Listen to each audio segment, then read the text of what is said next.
Agradezco por favor a Edwin, a mi colega Edwin Gabriel, la presentación tan generosa. Agradezco también la participación de todos ustedes. En realidad soy una especie de organizador de este evento. Digo una especie porque soy parte de la Unión Geográfica Internacional y de esa manera tenía que estar presente sí o sí en un evento como el que nosotros hemos organizado.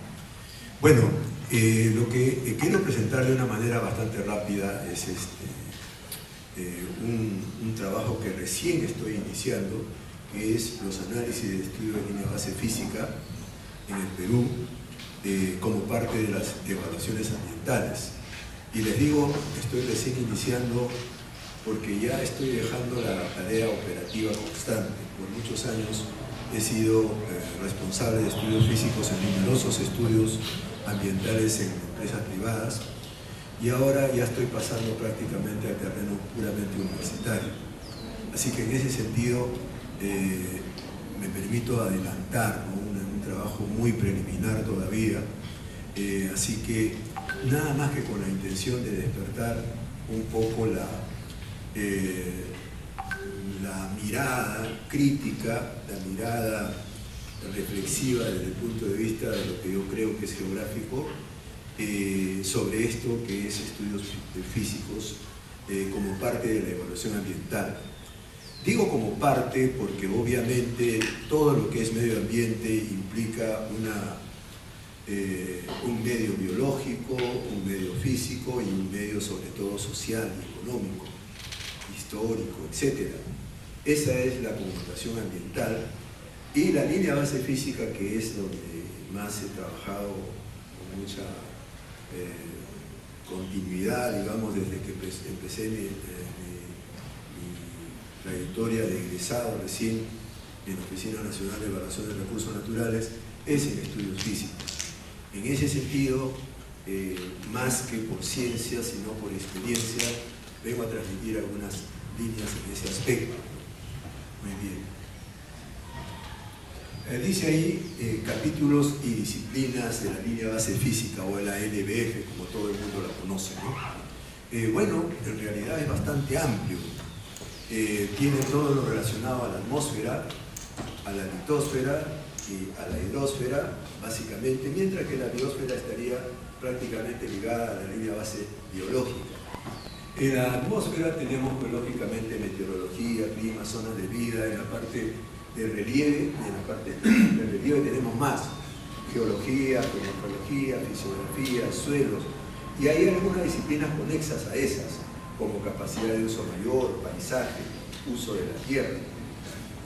Hay otras disciplinas nuevas también, no tan nuevas, pero que van entrando cada vez más y más en el campo de la evaluación física, como la geotecnia, la geoquímica, geofísica, hidrogeología, y así van apareciendo también otros estudios físicos que son necesarios, como por ejemplo radiaciones ionizantes o vibraciones también, que son todo parte de cómo se estudia un terreno, un área donde se va a desarrollar alguna actividad, algún proyecto que pueda ejercer algún impacto. Ustedes saben, mucho se queja la sociedad de que está contaminando, de que está malogrando el río, malogra mis casas, vienen inundaciones, etcétera, etcétera, todo porque alguien intervino, construyó mal una carretera o diseñó mal una represa o por último una mina.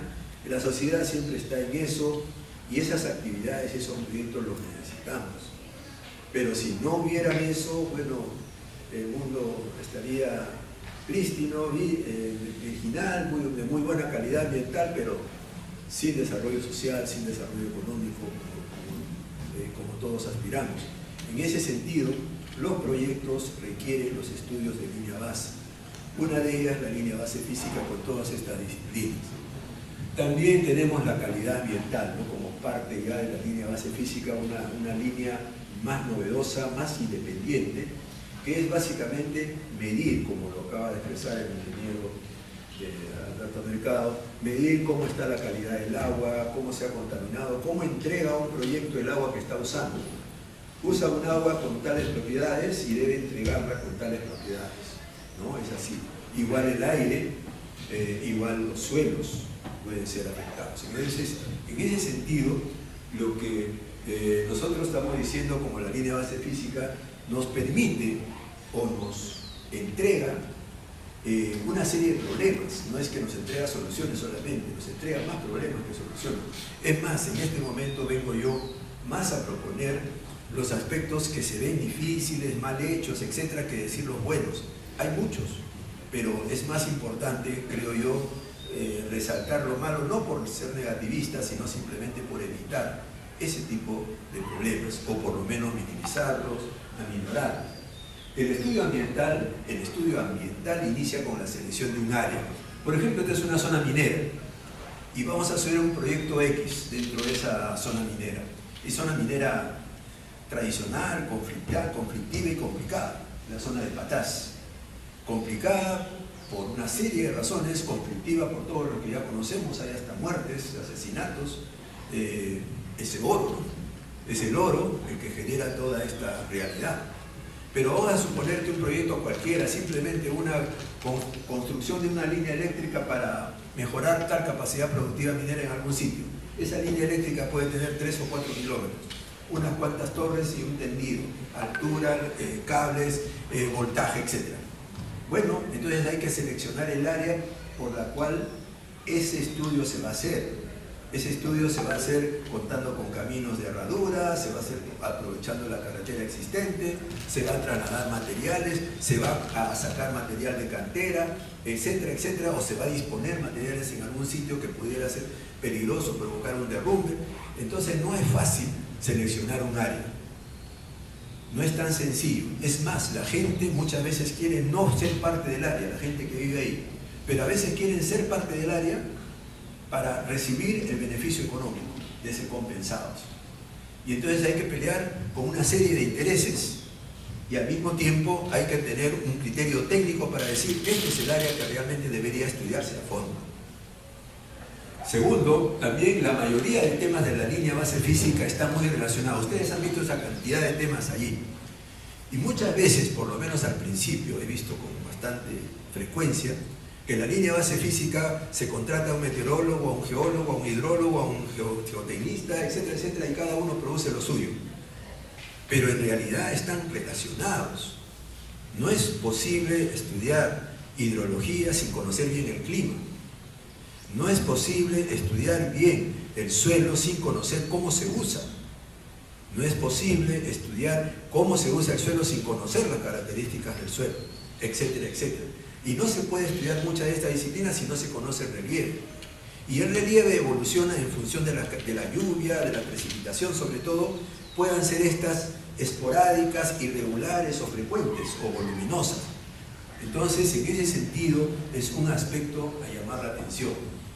Las dificultades para seleccionar el área. Las dificultades que implica un trabajo interdisciplinario.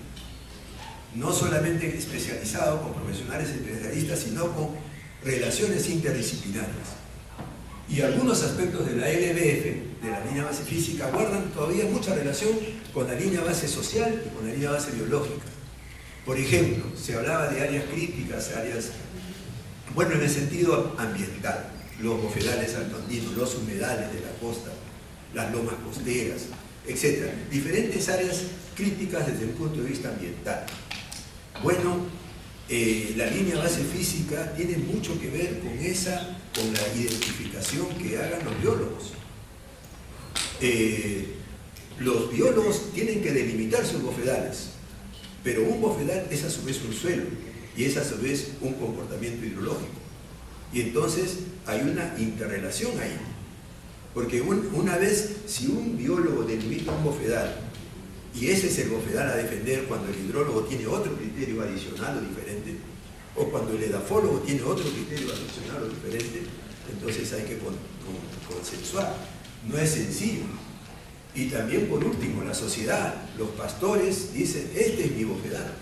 Sí, pero ese bofedal puede ser de muy mala calidad, sin embargo es su bofedal.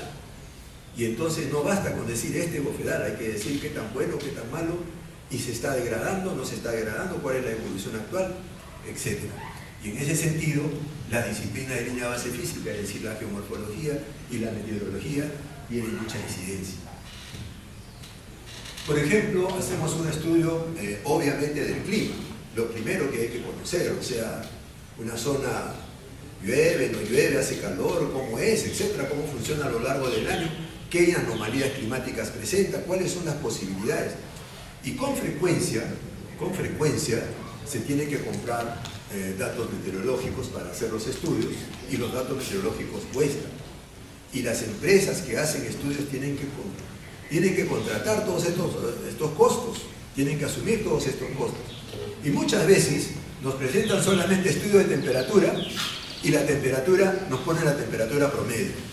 Yo he visto muchísimas veces revisores de las entidades estatales que deberían revisar con rigurosidad, dependiendo también si son declaraciones de impacto ambiental, si son estudios ambientales detallados, si es simplemente una evaluación estratégica general, o sea, dependiendo también del nivel del estudio, vamos a suponer que es un EIA detallado, bueno, todo hay que exigir. En ese caso, por ejemplo, hay 5 curvas para la ciudad de Huancavelica. Si solamente nos quedamos con la línea media, que es la temperatura media del año, veremos que no hay ni verano ni invierno. Prácticamente todos los meses la temperatura es casi igual.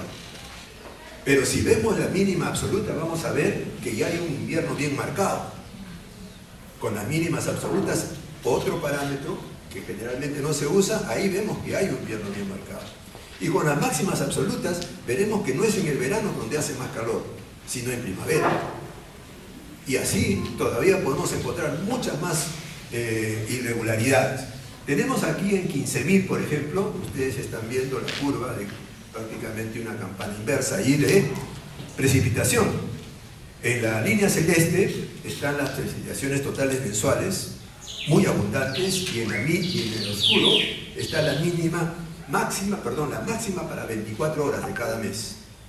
Entonces, ustedes se están dando cuenta que hay algunos meses en que un solo día llueve el 5 o 10% de todo el mes. O sea, eso es importantísimo para el hidrólogo. O sea, no es solo el trabajo del climatólogo, ahora es importantísimo para el hidrólogo, pero también para el geomorfólogo. Y por último, para la evaluación del impacto ambiental. En ese sentido, vean ustedes que el mes de julio ha llovido bastante, ¿no? Entonces, ¿es así que es el clima de 15.000 en la selva de Cusco? ¿O ha sido una anomalía? Difícil saberlo cuando las estaciones meteorológicas no tienen más datos. Pero en ese momento uno tiene que indagar, aunque sea por periódico o conversando con la gente, sobre todo con los pobladores más antiguos, que tienen más conocimiento de la zona, para saber si así llueve con frecuencia en los julios o ha sido una anomalía o por último un error simplemente en la toma de datos del propio Sename. Todas son posibles, todas las cosas son posibles. Y miren ustedes este estudio que nos presenta Marengo en Geoecología de la zona de Iquitos. Cada curva es un año. El promedio, 1953, 65, 73, 76, 83 y 1949. La de 1949 es que en febrero llovió 1.100 milímetros en un solo mes. Pero en otros años no llueve ni 100. O sea, 100, 500, ese es el clima de enero, febrero. O sea, la normatividad exige para los estudios de impacto ambiental por lo menos estudios de 5 años, para los estudios más simples, de los últimos 5 años. Si no vemos esto desde 1949, no vemos nada. O vemos casi nada, ¿no? Pero la norma dice 5 años, claro, tampoco le podemos exigir a las empresas que compren datos desde 1949 hasta el 2024. Solo ahí nomás se acabaría ya buena parte del presupuesto. Entonces, hay que ser, en ese sentido, como hacen los médicos, ¿no? Nos pueden mandar a hacer ante una cierta enfermedad, nos pueden mandar a hacer N análisis. Pero el que es consciente y tiene ética dice no solamente estas priorice estas, nada más. Y para otra persona le plantea otras, y para otra persona, aunque tenga los mismos males, le plantea otras, porque cada realidad es distinta. No es lo mismo Iquitos que Huancavelica, ni siquiera es lo mismo Iquitos que Pucallpa. Y estoy hablando de diferencias significativas. Acá en Lima, aquí para Lima, Perú, la lluvia fuerte teóricamente en julio, agosto, septiembre. En realidad no es lluvia, ¿no? es mínimo. Los valores están a la izquierda, 2 milímetros, 1 milímetro, cuando en 15.000 tienen ustedes 1.200 para cada mes, ¿no? Es solamente estamos achicando cada milímetro, medio milímetro, ya le estamos dando como una lluvia significativa. En realidad, si usáramos la misma escala, Lima saldría 0 todo el año, ¿no? Porque en realidad en Lima llueve 5, 6, 8, 10 milímetros por año, mientras que en Iquitos 3.500, hay años de 5.000.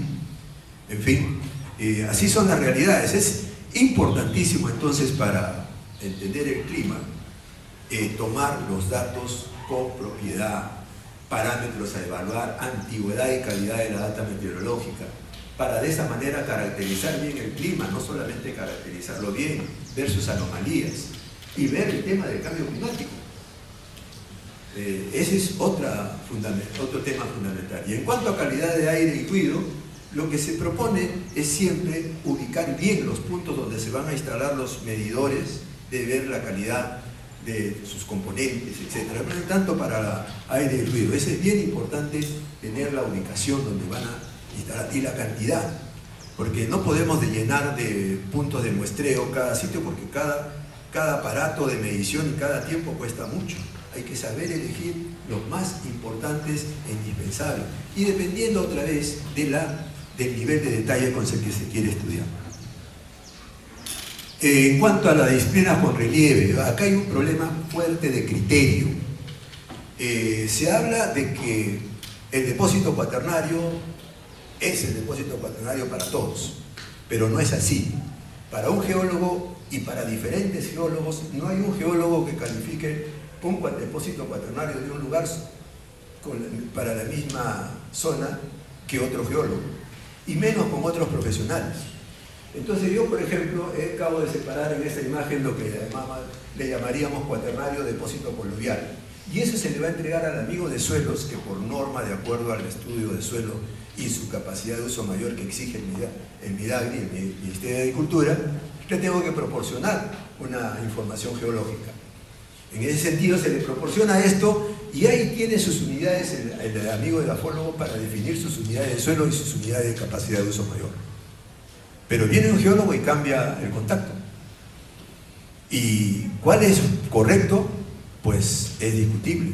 Son criterios, porque para un geólogo, cuando está parado en un cerro, en la ladera de un cerro, y tiene 50, 80 o 100 centímetros de profundidad del depósito, para él no es necesariamente depósito, sino simplemente lo mapea como la roca de abajo.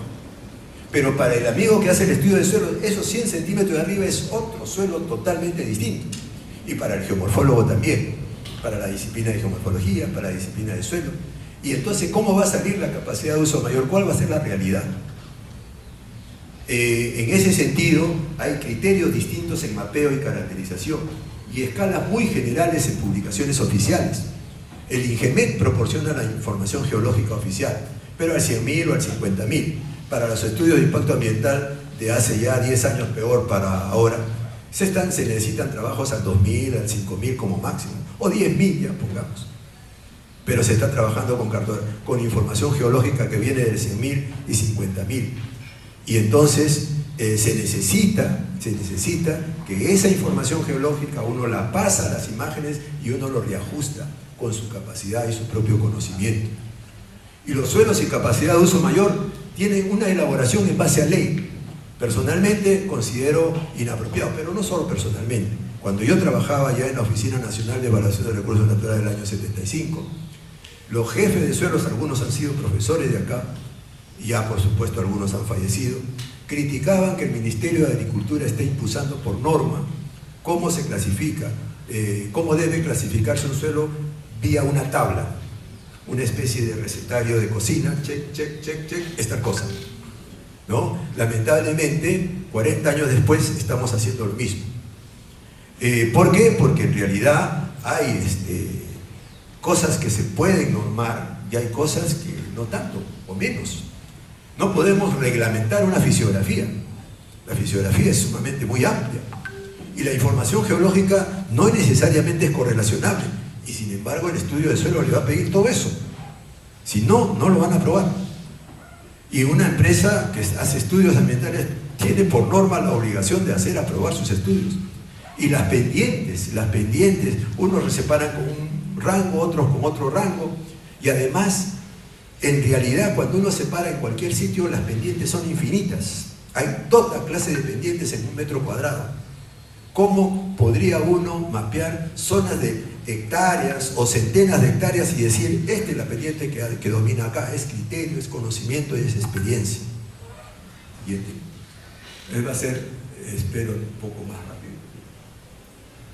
Por ejemplo, acá tenemos dos formas de representar el terreno, de una forma fisiográfica y de una forma geomorfológica. No son exactas ninguna de las dos. Como ustedes están viendo, a la izquierda es como áreas y a la derecha es como vectores, ¿no?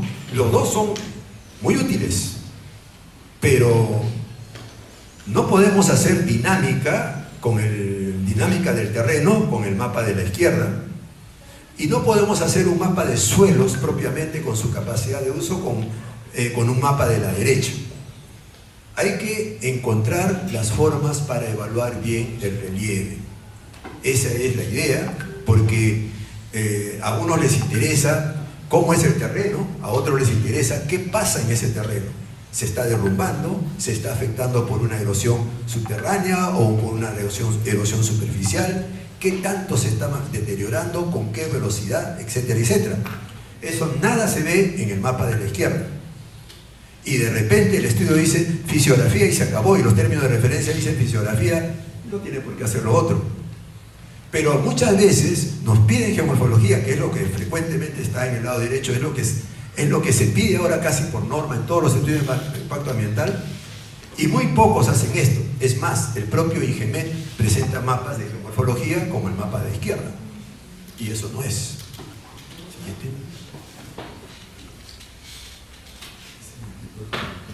Por ejemplo, en este mapa, en esta figura de la izquierda, lo que quería mostrar es lo siguiente.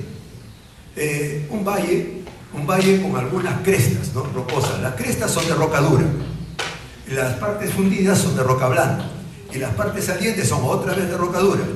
Pero fíjense, de las montañas están saliendo unas quebradas que traen restos de roca dura, minerales de roca dura, hacia ese terreno de ese lado. Mientras que al medio, sobre la zona de calizas, esos suelos no tienen ninguna otra influencia que solo de calizas. Mientras que en el otro lado está un suelo de lutitas, que es arcilla, que tiene una composición totalmente diferente de la caliza, y entonces cada suelo está relacionado con cada roca. Pero fíjense ustedes cuando las rocas están, como por ejemplo en la figura de la derecha, en la parte D. En la parte D la estructura está totalmente variada, complejizada, etc. Así que un suelo de un sitio en realidad no tiene solamente la roca del sitio que está identificado en el mapa geológico, sino tiene muchas influencias de los suelos de las rocas adyacentes, lo que no sucede en el otro caso. Así que para cada caso hay que analizar las cosas desde esa perspectiva, una perspectiva geográfica integral. Acá tenemos un mapa, acá a la izquierda, un mapa fisiográfico. Ya está hecho para un proyecto. Esa es una fuente de información valiosa, por ejemplo, para alguien que quiere construir por acá. Un nuevo proyecto aprovecha esta información y simplemente jala esas cosas y ya tiene su mapa. Pero si este mapa está bien, esto probablemente esté bien. Pero si este mapa está mal, este mapa probablemente va a estar mal, a pesar de que esto ya esté aprobado incluso por las instancias oficiales. Ahora, eso no quiere decir que simplemente basta con jalar, de repente las cosas cambian justo acá. Así que, de nuevo, cada realidad impone su propio análisis. Tipos de pendientes, formas elementales del relieve, esto no lo digo yo. Bastaría con tener, bueno, no bastaría, pero ya sería bastante con que se pudiera separar formas básicas de relieve, las formas más elementales. Los alumnos de geografía tienen esa cualidad de poder delimitar en términos generales estas formas a partir de las cuales ya se puede desarrollar análisis de relieve más profundo.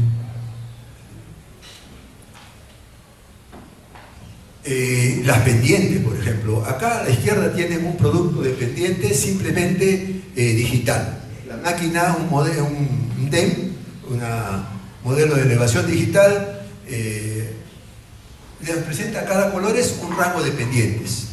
Pero eso no es un mapa de pendientes, no es un mapa temático. Es un mapa, es una especie de mapa base de pendientes. El mapa temático es cuando alguien sobre esto empieza a separar dónde predominan. Por ejemplo, acá tengo puntitos de otra pendiente, no, mejor considero todo lo otro. Es criterio otra vez. Porque ese es el mapa que se le va a entregar al amigo de los suelos para decir cuál va a ser la capacidad de uso. Porque si le entrego eso, va a ser ahí un mapa de puntos. Y un mapa de puntos no le sirve a ningún planificador agrario. No sirve para ningún análisis de realidad. Es simplemente un insumo para presentar un mapa temático verdadero de pendientes como el que hay a la derecha. Y por supuesto, con todos sus errores. Criterio de cada profesional.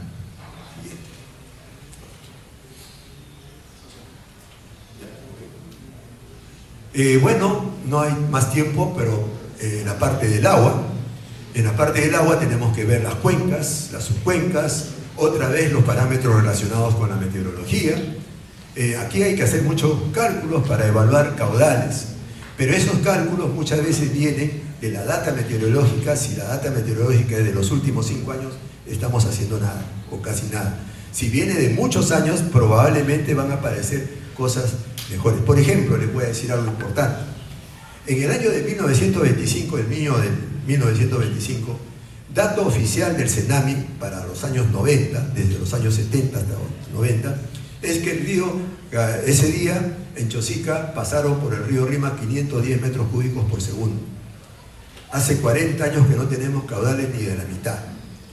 Mucho se habla de que eso ha sido un error, a pesar de que es una medición, no es un cálculo por lluvia, es una medición directa con un instrumento de medición, un NIRO. Entonces, en ese sentido, hay datos que pueden no ser reales. Y lo peor es que la misión japonesa del año 87 hizo todo un estudio de la cuenca del Rima, hizo todo un estudio para el control de huaicos basándose en ese dato. Calcularon todo lo que se requería en obras de estabilización geotécnica con ese valor. Si le bajas a la mitad, baja muchísimo y van a ser otro tipo de parámetros. Creo que ya terminamos con una más. Hay otras disciplinas como uso de la tierra, paisaje, ahí tienen una clasificación de uso dentro de la línea base física, uso minero, uso agrario, para que vean que eso es parte de netamente físico y social y económico. Y paisaje es una disciplina básicamente evaluativa a partir de conocer el relieve, a partir de conocer las condiciones ambientales, darle una valoración a la calidad escénica, lo cual siempre es subjetivo. ¿Podrías dar la siguiente, por favor? Por ejemplo, este es un paisaje fabuloso, el Huascarán, visto desde 60 kilómetros, ¿no? De 60 kilómetros, pero hacer un estudio de paisaje así, alguien va a querer, vamos a permitir que alguien haga una obra tan visible que dañe ese paisaje a esa distancia. Entonces, a veces los estudios de paisaje están yendo a 5 kilómetros, a 4 kilómetros, cuando acá vemos a 70, 80 kilómetros y el paisaje es igual. ¿Ok? Bien, yo creo que con eso he podido expresar unos puntos de vista iniciales en cuanto a esta temática. Gracias.